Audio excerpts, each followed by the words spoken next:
ये विधवा अकेली इस अधर्मी और क्रूर व्यक्ति के पास जाती थी और जा जाकर अपना न्याय मांगती थी, अपना न्याय इससे मांगती थी। और जब उसने उसका न्याय नहीं चुकाया तो इस विधवा ने ही उसे याद करवाया होगा कि तुझ पर भी एक न्यायी है। हालेलुया। इस विधवा ने उसे याद करवाया होगा कि तुझ पर भी एक न्यायी है। अगर आज तूने मेरा न्याय नहीं चुकाया तो मैं उसके पास जाऊंगी। सोच ले, हालेलुया, मैं उसके पास जाऊंगी, पर सोच ले मेरा न्याय चुकाने से पहले वो तेरा न्याय करेगा। और उसने तुरंत इस विधवा का न्याय कर दिया। हालेलुया।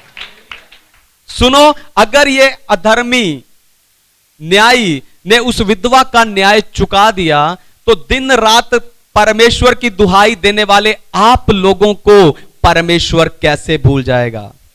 Hallelujah, hallelujah.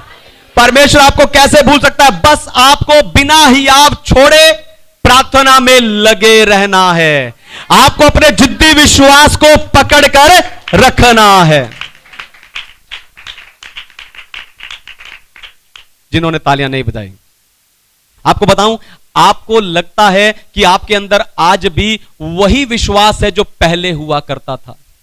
अगर ऐसा है तो आपके विश्वास में जिद कहां है। अगर ऐसा है तो आपकी प्रार्थनाओं में हियाव कहां है। अगर ऐसा है तो आपकी सेवा में उत्साह कहां है। आपको अपने विश्वास को पुनर्जीवित करना होगा।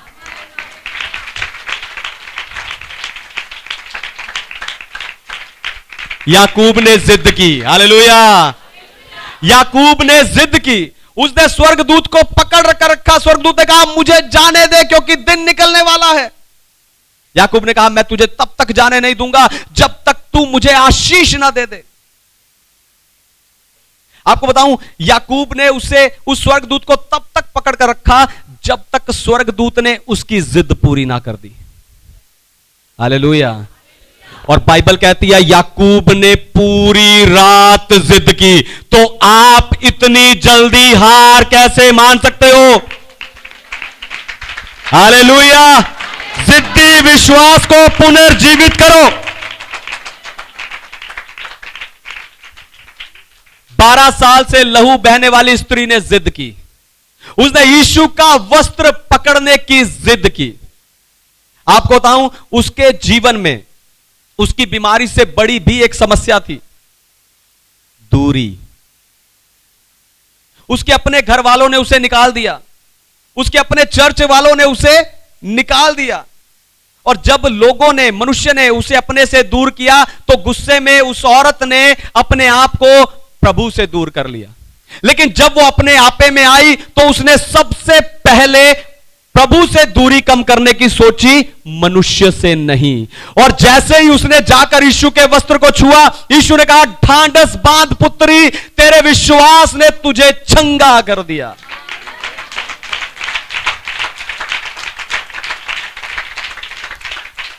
आपको बताऊं, आपकी कई समस्याएं सिर्फ दूरी के कारण बनी हुई हैं।